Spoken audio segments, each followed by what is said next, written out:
Hi hello ನಮಸ್ಕಾರ ರೀ ಎಲ್ಲರಿಗೂ. ಇವತ್ತು ಸೆಕೆಂಡ್ ಸ್ಯಾಟರ್ಡೇ ಇರೋ ಕಾರಣ ನಾವು ಮತ್ತು ಪೂಜಿತೆ ಇಬ್ಬರು ಸೇರಿ ಡಿಮಾರ್ಟ್ ಓಪನ್ ಆಗಿತ್ತು ರೀ ನಮ್ಮ ಹುಬ್ಳ್ಯಾಗ. ಸೊ ಪ್ಲ್ಯಾನ್ ಮಾಡ್ಕೊಂಡು ನಾನು ಪೂಜಿತ್ ಇಬ್ಬರು ಅಲ್ಲಿ ಹೋದ್ವಿ ರೀ. ಸೊ ಫಸ್ಟಿಗೆ ನನಗೆ ಪ್ಲೇಸ್ ಗೊತ್ತಾಗಿರಲಿಲ್ಲ. ಆಮೇಲೆ ಒಂದು ರೌಂಡ್ ಹೊಡ್ಕೊಂಡು ಬಂದು ಆಮೇಲೆ ಪ್ಲೇಸ್ ಗೊತ್ತಾತ. ಸೊ ಗಾಡಿ ಹೊರಗೆ ನಾನು ಹಚ್ಚಿದ್ದೆ, ಒಳಗೆ ಹೋಗಲಿಲ್ಲ. ಯಾಕಂದ್ರೆ ಅದ್ರ ನಂಗೆ ಎಲ್ಲಿ ಹೋಗ್ಬೇಕಂತ ನಂಗೆ ಗೊತ್ತಾಗಿಲ್ಲ. ಹಾಗಾಗಿ ಗಾಡಿ ಅಲ್ಲೇ ರೋಡ್ನಾಗ ಹಚ್ಚಿ ಸೊ ಎಂಟ್ರಿ ಆದ್ವಿ ರೀ ನಾವು. ನಾ ಅಂದ್ಕೊಂಡೆ ಮೇಲೆ ಐತೇನೋ ಅಂದ್ಕೊಂಡೆ, ಬಟ್ ಇಲ್ಲ, ಅದು ಗ್ರೌಂಡ್ ಫ್ಲೋರ್ನಾಗ ಐತಿ. ಅಲ್ಲಿ ಹೋಗಿ ಹೆಲ್ಮೆಟ್ ಇರ್ಬೇಕಂತ ಕೇಳಿದ್ವಿ, ಬೇಡ ಅಂತಂದ್ರೆ ಅವ್ರು. ಸೊ ಅದನ್ನ ಹೆಲ್ಮೆಟ್ ತೊಗೊಂಡು ಸೀದಾ ನಾವು ಒಳಗೆ ಹೊಂಟ್ವಿ. ಇಲ್ಲಿ ನೋಡ್ತೀವಿ ಪೂರಾ ಅಂದ್ರೆ ಪಾಳೆ ಹಚ್ಚಿಬಿಟ್ಟಿದ್ರು. ರಶ್ ಅಂದ್ರೆ ಮುಕ್ಕಳ ರಶ್ ಇತ್ತು. ಒಳಗೆ ಎಂಟ್ರಿ ಆದ್ಕೊಳ್ಳೇನೋ ಸ್ವಲ್ಪ ಚೆಕ್ಕಿಂಗ್ ನಡೀತೈತೆ ರೀ. ಚೆಕ್ಕಿಂಗ್ ಆದ್ಕೊಳ್ಳೋ ಸೀದಾ ಒಳಗೆ ಬಿಡ್ತಾರೆ. ಇಲ್ಲಿ ನೋಡೋಕೆ ಅಷ್ಟೇನು ಕಾಣೋಂಗಿಲ್ಲ, ಬಟ್ ಒಳಗೆ ಹೋದ್ರೆ ಹೆವಿ ರಶ್ ಇರ್ತೈತಿ.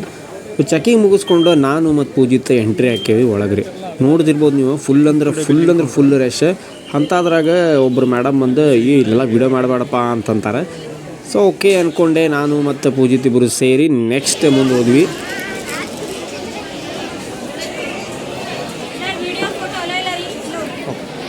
ಅವರು ವೀಡಿಯೋ ಮತ್ತು ಅದನ್ನೆಲ್ಲ ಡಿಲೀಟ್ ಮಾಡೋಕ್ಕೆ ಬಂದರೆ ನಾ ಹೆಂಗಾರ ಮಾಡಿ ಕಸ್ಕೊಂಡು ಸೀದಾ ಕಿಶೆ ಒಳಗೆ ಇಟ್ಕೊಂಡು ಬಂದಿರಿ. ಆಮೇಲೆ ಆದರೂ ಕದ್ದು ಮುಚ್ಚಿ ಸ್ವಲ್ಪ ವೀಡಿಯೋ ಮಾಡಿದೆ. ರಶ್ ಅಂದರೂ ಭಾಳ ರಶ್ ಇತ್ತು. ರೇಟ್ ರೀಸನೇಬಲ್ ಅನ್ನಿಸ್ತು ನಂಗೆ. ಆ್ಯಕ್ಚುಲಿ ಏನಂದ್ರೆ ಡಿಮ್ಯಾಟ್ ಅಂದ್ಕೊಳ್ಳಿ ಎಲ್ಲನೂ ಕಮ್ಮಿನ ಅಂದ್ಕೊಂಡ್ರು ಜನ. ಬಟ್ ಏನು ಸೇಲ್ಸ್ ಇರೋ ಸಂಬಂಧ ಅವ್ರು ಕಮ್ಮಿ ಅಂತ ಕೊಡಾಕ್ತಾರೆ. ಬಟ್ ಓಕೆ ಅನಿಸ್ತು ನನಗೆ ರೇಟ್ ಎಲ್ಲ ಚೆಕ್ ಮಾಡಿದಾಗ.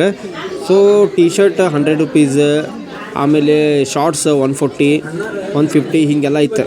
ನಾನು ಒಂದು ಪಟ್ನ ಪೋಸ್ ಕೊಡ್ತೀನಿ ರೀ. ಪೋಸ್ ಕೊಟ್ಟೆ ನೆಕ್ಸ್ಟ್ ನೋಡ್ತೀನಿ ಶರ್ಟ್ ನೋಡೋಕೆ ಹೋಗ್ತೀನಿ. ಅಲ್ಲಿ ಅಷ್ಟೇನು ಕಾಸು ಇರಲಿಲ್ಲ, ಯಾಕಂದ್ರೆ ಇದು ಅಷ್ಟು ಜನ ಸೇಲ್ ಐತ್ಕೊಳ್ಳೆ ಜನ ತುಂಬಿದ್ರೆ. ಟಿ ಶರ್ಟು ಓಕೆ ಇದು ಈ ಕಡೆದು ಆ ಕಡೆ ಈ ಕಡೆ ಮಾಡಿಬಿಟ್ಟಿದ್ರಿ ಎಲ್ಲ. ಟಿ ಶರ್ಟ್ ಏನು ತೊಗೋತೀರಿ, ಏನು ನೋಡ್ತೀರಿ, ಆ ಕಡೆಯಿಂದ ಆ ಕಡೆ ಎಲ್ಲ ಮುಗಿಸ್ಬಿಟ್ಟಿದ್ರೆ. ನೀವು ಏನು ಸಾಮಾನು ತೊಗೋತಿರೋ ಬಿಡ್ತೀರೋ ಗೊತ್ತಿಲ್ಲ. ಫಸ್ಟಿಗೆ ಪಾಳೆ ಹಚ್ಬೇಕು ನೋಡ್ರಿ ಬಿಲ್ಲಿಂಗ್. ಮರಿ ತುಂಬ್ಯಾರಿ ಜನ ನೋಡ್ರಿ. ಒಂದು 10-15 ಕೌಂಟರ್ ಅದಾವೆ, ಇಷ್ಟು ತುಂಬಿಟ್ಟಾವೆ.